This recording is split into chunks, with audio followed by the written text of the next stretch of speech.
Hello friends, welcome to குறிஞ்சி கதம்பம். நாம் இன்றைக்கி பிரேக்ஃபாஸ்ட்டுக்கு ஏற்ற சூப்பரான சுவையான பன் தோசை எப்படி செய்கிறதுன்னு பார்க்கலாம். இதை ஸ்பாஞ்ச் தோசைன்னு கூட சொல்லுவாங்க. இந்த தோசை வந்து இன்ஸ்டண்ட்டாக கூட நம்ம ஆட்டின உடனேயும் சுடலாம். இதுக்கு தேவையான பொருட்கள்னு பார்த்திங்கன்னா, பச்சரிசி 2 கப், நான் 2 ஆழாக்கு எடுத்துக்கலாம். இல்லைன்னா 240 ml கப்பில் 2 கப் நான் இன்றைக்கி எடுத்திருக்கேன். உளுந்து 1 டேபிள் ஸ்பூன், வெந்தயம் 1 டீஸ்பூன். இது எல்லாத்தையுமே மொத்தமாக ஒன்றாவே சேர்த்து போட்டுட்டு போதுமான அளவு தண்ணி ஊற்றி நல்லா 2 முறை தூசி போகிற அளவுக்கு கழுவிக்கோங்க. கழுவிட்டு போதுமான அளவு தண்ணி ஊற்றி ஒரு 2லேருந்து 3 மணி நேரம் நல்லா ஊற வச்சிடணும். அரிசி நல்லா ஊறினா தான் மாவு கிடைக்கும். இதுக்கு 1 கப் அவில், நம்ம எந்த கப்பில் மெஷர் பண்ணமோ அதே கப்பில் 1 கப் அவில் எடுத்துகிட்டு அதையும் நல்லா கழுவிட்டு தூசி போகிற அளவுக்கு தேவையான அளவு தண்ணி ஊற்றி, இது மினிமம் 1 ஹவர் ஊறினா போதும். மேக்ஸிமம் 2 ஹவர்ஸ் ஊறினாலும் பரவாயில்ல, அதனால் தப்பில்லை. தண்ணி ஊற்றி ஊற வச்சிடலாம். 3 ஹவர்ஸ்க்கு அப்புறம் பார்த்திங்கன்னா அவளும் நல்லா ஊறிடுச்சு, அரிசியும் ஊறிடுச்சு, அவள் தண்ணி ஃபுல்லாக எடுத்துருச்சு. இப்போ நம்ம மிக்சிலேயே அரைக்க போகிறோம். அரைக்கும்போது இப்போ 2 கப் அரிசிக்கு 1 கப் அளவு தயிர் சேர்த்து அரைக்க போகிறோம். தயிர் வந்து மொத்தமாக நீங்கள் ஊற்றிட்டாலும் பரவாயில்ல, இல்லை 2 பேட்ச் அரைக்கிறீங்கன்னா தனித்தனியாக ஊற்றி அரைச்சாலும் ஓகே.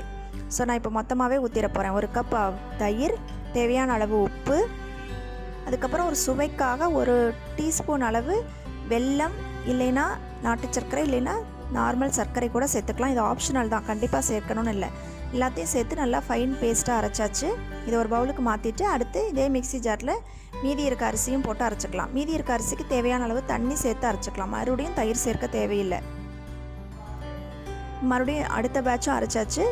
இதுக்கப்புறமா நம்ம கடைசியாக தான் அவல் அரைக்கணும். அரிசியும் அவளையும் ஒன்றா போட்டு அரைச்சிங்கன்னா அவள் சீக்கிரம் அரைப்பட்டுரும், அரிசி அரைப்படாது. ஸோ அவளை தனியாக அரைச்சி எடுத்தாச்சு. அவள் அரைச்ச மாவு பார்த்திங்கன்னா நல்லா உளுந்து மாவு மாதிரி இருக்கும். இதையும் நம்ம ஆல்ரெடி அரைச்சி வச்சுருக்கிற அரிசி மாவோடு சேர்த்து நல்லா மிக்ஸ் பண்ணிக்க போகிறோம். மிக்ஸ் பண்ணும்போது கையாலேயே மிக்ஸ் பண்ணுங்கள், அப்போ தான் நல்லா புளிக்கும். இதை வந்து இன்ஸ்டண்ட்டாக சுடணும் அப்படின்னா நீங்கள் அரிசியை வந்து தயிர்லேயே ஊற வச்சணும். தயிரை வந்து தண்ணி ஊற்றி அடித்து மோர் மாதிரி அடித்து அதிலேயே ஊற வச்சிட்டிங்கன்னா இன்ஸ்டண்ட்டாக சுடலாம்.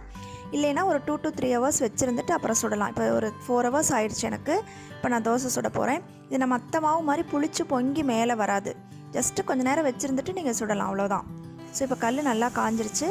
மாவு வந்து நார்மல் தோசைக்கு மாதிரி ஒரு கரண்டிலாம் ஊற்றாதீங்க. இது நல்லா பன்னு மாதிரி மெத்துன்னு புஷ்ஷுன்னு வரணுங்கிறதுக்காக நான் எனக்கு ஒரு 2.5 கரண்டி அளவு மாவு ஊற்றுறேன். உங்கள் கல்லுக்கு தகுந்த மாதிரி நீங்கள் பார்த்து ஊற்றிக்கோங்க. லைட்டாக ஸ்ப்ரெட் பண்ணால் போதும், ரொம்ப தின்னாக தேய்க்கக்கூடாது. அப்புறம் சுற்றி தான் எண்ணெய் விடணும், நடுவில் ஆயில் விடாதீங்க. ஏன்னா இது திருப்பி போட மாட்டோம், அதனால் ஆயில் அப்படியே நிற்கும். ஸோ சுற்றியும் ஆயில் விட்டுட்டு மூடி போட்டுட்டு ரொம்ப மீடியம் ஃப்ளேமில், சிம்மில் வேண்டாம், கொஞ்சம் மீடியம் ஃப்ளேமில் வச்சு பொறுமையாக வேக விடுங்க. எடுத்து பார்த்தீங்கனாலே தெரியும் எவ்வளோ ஹோல்ஸ் இருக்குது பாருங்கள். நம்ம சோடா உப்போ ஈஸ்ட்டோ எதுவுமே சேர்க்கலை, ஆனாலும் இவ்வளோ ஹோல்ஸோட பயங்கர சாஃப்டாக தோசை ரெடி ஆயிடுச்சு. தயிர் ஊற்றிருக்கோம் இல்லையா, அந்த தயிரில் இருக்கிற புளிப்புத்தன்மையும் அதில் இருக்கிற பாக்டீரியாவுமே இந்த மாதிரி நம்ம ஹோல்ஸ் கொண்டு வந்துடும். ஸோ சூப்பரான பன் தோசை ரெடி ஆயிடுச்சு. இதுக்கு பார்த்திங்கன்னா ஒரு கார சட்னி இல்லைன்னா ஒரு வத்த குழம்பு அந்த மாதிரி இருந்ததுன்னா ரொம்ப டேஸ்ட்டாக இருக்கும். நார்மலான தேங்காய் சட்னி அதெல்லாம் வந்து இதுக்கு சூட் ஆகாது ரொம்ப. ஏன்னா இதுவே ஆல்ரெடி ரொம்ப மைல்டாக இருக்கிறதுனால ஸ்பைஸியான ஒரு சைட் டிஷ் இருந்ததுன்னா ரொம்ப நல்லாயிருக்கும். இதோட சாஃப்ட்னஸ் பாருங்கள் எப்படி இருக்குன்ட்டு. அப்படி பிச்சிங்கன்னா பன்னை பிக்கிற மாதிரியே இருக்கும் பாருங்கள். எவ்வளோ சாஃப்டாக, பார்க்கும்போதே தெரியுது நமக்கு எவ்வளோ சாஃப்டாக இருக்குதுன்னு சொல்லிட்டு. அவ்வளோ சாஃப்டாக இருக்கும், மெத்துன்னு இருக்கும், நல்ல ஸ்பாஞ்சியாக இருக்கும். கண்டிப்பாக நீங்கள் எல்லாருமே இதை ட்ரை பண்ணி பாருங்கள். உங்கள் எல்லாத்துக்குமே இது பிடிக்கும்னு நினைக்கிறேன்.